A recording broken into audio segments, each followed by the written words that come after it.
नमस्कार विद्यार्थी मित्रांनो, आपण ही 2023ची प्रश्नपत्रिका इथे बघत आहोत. या प्रश्नपत्रिकेमध्ये आपण प्रश्न पहिला या ठिकाणी बघणार आहोत. तर ही प्रश्नपत्रिका सोडवत असताना सूचना ह्या नीट वाचून घेणं आवश्यक आहे. तर आपण प्रश्न पहिल्याला सुरुवात करूया.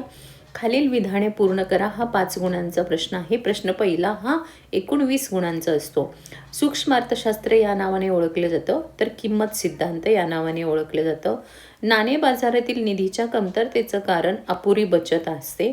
जेव्हा सीमांत उपयोगिता ऋण होते तेव्हा एकूण उपयोगिता घटते, कमी होत जाते. कोणत्याही शासनाच्या सार्वजनिक खर्चाची प्रवृत्ती ही वाढती असते. त्यानंतर हलक्या प्रतीच्या वस्तूच्या बाबतीत उत्पन्न व मागणी यात प्रत्यक्ष संबंध असतो. विसंगत शब्द म्हणजेच हा वेगळा शब्द ओळखा.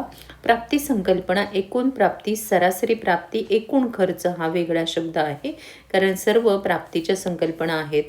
संख्यात्मक पतनियंत्रणाची साधनं, परकीय बँक दर, खुल्या बाजारातील रोखे व्यवहार, परकीय विनिमय दर हा इथे वेगळा शब्द आहे.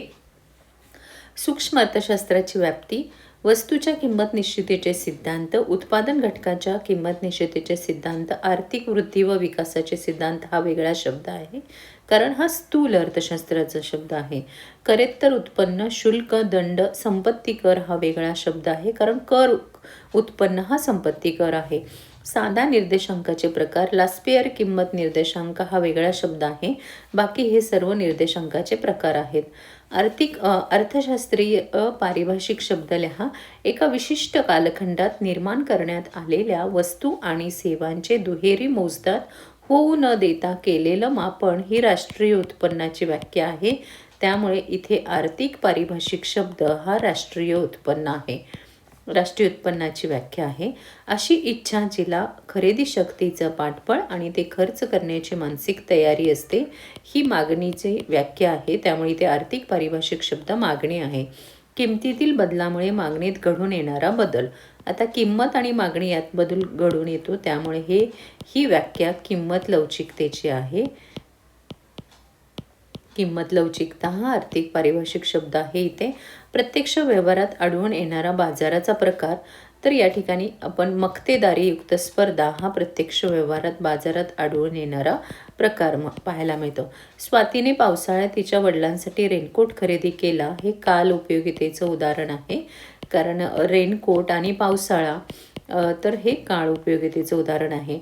तर्क, विधान आणि तर्क प्रश्न सोडवा. अशा प्रकारचे प्रश्न सोडवत असताना पहिल्यांदा विधानं वाचून घेणं, दोन्ही विधानं बरोबर आहेत का हे तपासणं आणि त्याच्यानंतर पर्याय बघणं. पहिलं विधान आहे पूर्ण स्पर्धेच्या बाजारात वस्तूची किंमत मागणी आणि पुरवठ्याच्या समतोलातून ठरते, हे विधान बरोबर आहे. असंख्य ग्राहक असल्यामुळे, असंख्य विक्रेते असल्यामुळं कोणतीही एक व्यक्ती किमतीवर प्रभाव टाकू शकत नाही. दोन्ही विधानं बरोबर आहेत आणि पहिल्या विधानाचं दुसरं विधान हे स्पष्टीकरण आहे. त्यामुळे पर्याय क्रमांक क हे ह्याचं बरोबर उत्तर आहे. एका वस्तूच्या किमतीतील बदल हा अन्य वस्तूच्या मागणीत बदल घडवून आणतो, ही छेदक लवचिकतेची व्याख्या आहे. उपभोक्त्याच्या उत्पन्नातील बदल हा वस्तूच्या मागणीत बदल घडवून आणतो, ही उत्पन्न लवचिकतेची व्याख्या आहे. म्हणजे दोन्ही विधानं बरोबर आहेत पण वेगवेगळे आहेत, त्यामुळं अचं ब हे स्पष्टीकरण नाही. पर्याय क्रमांक ड हे बरोबर उत्तर आहे. उपभोगासाठीचं उत्पादन हे राष्ट्रीय उत्पन्नात मोजलं जात नाही, हे चूक आहे, कारण राष्ट्रीय उत्पन्नात उपभोग मोजलं जातं. उपभोगाचं उत्पादन विक्रीसाठी बाजारात येत नाही, हे विधान बरोबर आहे. त्यामुळं हे असत्य आहे, पण तर्क विधान ब हे सत्य आहे. पर्याय क्रमांक ब हे याचं बरोबर उत्तर आहे.